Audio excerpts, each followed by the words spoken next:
before we get into it, I kind of want to just touch base with you on and just share with our viewers and our listeners, where you kind of got a little bit of your start from. Like, I know that you went to the LA Film School. Mm-hmm. So you have this, you're a musician. So you have this, the sound background, but it wasn't fully all in music. You started doing sound design. Mm-hmm. Yes. So tell us a little bit about that and how that's different from music.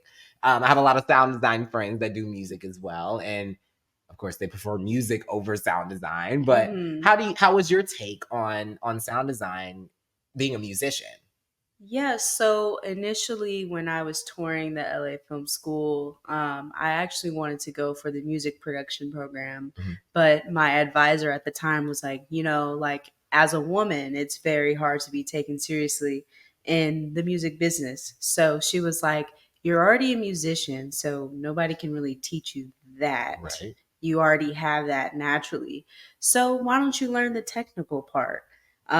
She was like, basically, provide yourself with as much value as possible so that when you walk into a room, you walk into a studio session, that, no offense, the men don't think that they can walk all over you and feel like you don't know what you're talking about. Basically, it's like the same as a journalist going to law school, just giving yourself more credibility. So I just wanted to brush up on my skills. Like, I had a small knowledge because when you grow up in church, you sit in the back and watch the people do the little levels. For soundboard. The soundboard. Yes. I knew a little bit, just a tad. But I was like, you know what? Like, this is something that's completely unfamiliar to me. So I decided to go with the recording arts realm. And I learned a lot, honestly, like a lot of audio post-production for film and music. Yeah. Obviously, my focus is music, but if you ever need somebody, I always, you got me. I'm always looking for people to, edit sound and edit stuff for music. I can be on my Hans Zimmer shit. We love Hans Zimmer. Shout out to Hans Zimmer.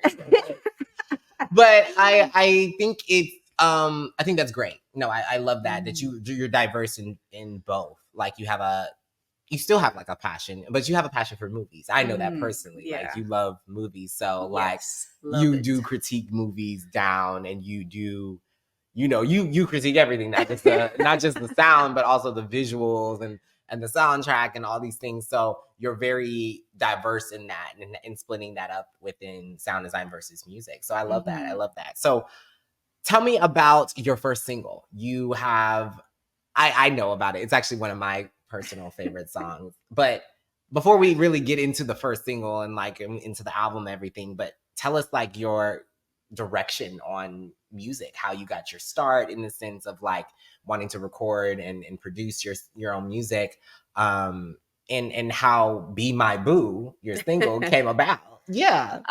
So during my time at the LA Film School, that was when I really started to record. I think I was about 18 or 19.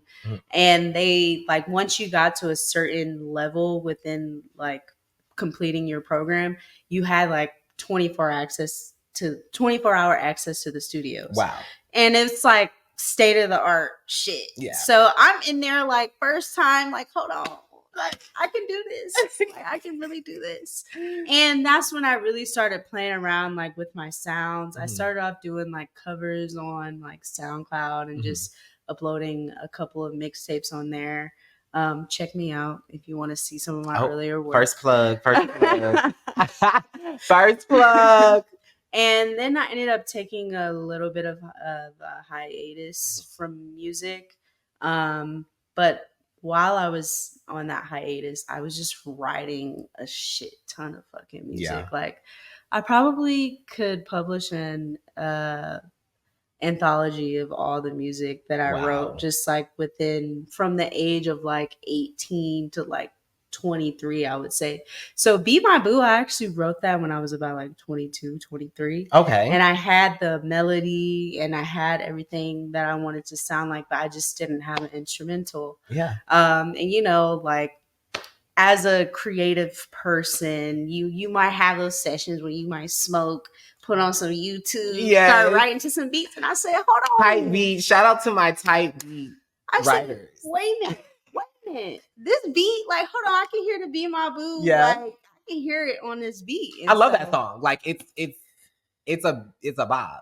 And I think it's like one of those tracks where I was like, okay, I want to showcase my ability to like do melodies, but also my ability to sing fast. Right. Which might sound weird, but some people can't sing fast. Like they might be able to like rap sing fast, but not actually like hold a tune, you know? Yeah. But there's nothing wrong with that. Yeah. Like, Drake is very successful off of that. Multiple artists. Rapping, singing. Like, it's just about having that melody. But for me personally, I'm like, okay, I want to be able to sing fast, like Beyonce. So. Like Beyonce. Everybody went like Beyonce.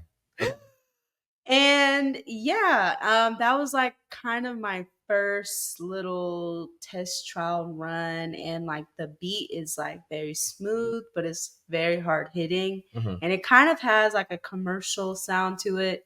Yeah. But yeah, I thought that could be like, if I were to be big, like this could be like my radio hit. Oh, okay. Like, they're gonna go to the archives and be like, wait a minute, hold on, this low key doing something. No, for real. Like, I've listened to that song multiple times, not just because I am Chrissy's manager currently acting as, but in just understanding your song. But I actually like listen to that like it's on my playlist. It's actually on one of my playlists. Okay, come on, support. Yes, go listen to my playlist, Jewel IV on Apple Music. But but I like that.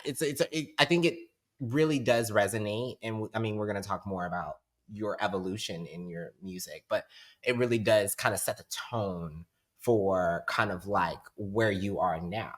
And you mentioned that you were going, or you had a hiatus. You know, what happened in that hiatus in the time that was it distracting you from music, or were you just not, you were writing as you said, but you were kind of like, what was stopping you from getting over those, you know, from going to the studio and dropping music, you know, like, or staying consistent with it? Because the break between then and now is long. Yeah. So pretty much after I graduated from the LA Film School, I ended up moving back to Indiana. I'm from Indianapolis, y'all.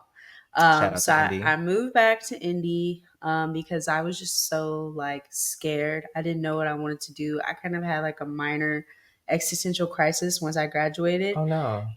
Because I'm like, okay, like I'm only 19, 20 years old. Like, what do I do now? Right. And I was just the overwhelming fear, I think, took over. So I just felt like, okay, like this is my first degree. You need a backup plan. And that's just how my brain works. I know that doesn't work for everybody. Some people are plan A type people. Me, I'm not. And I can own up to that.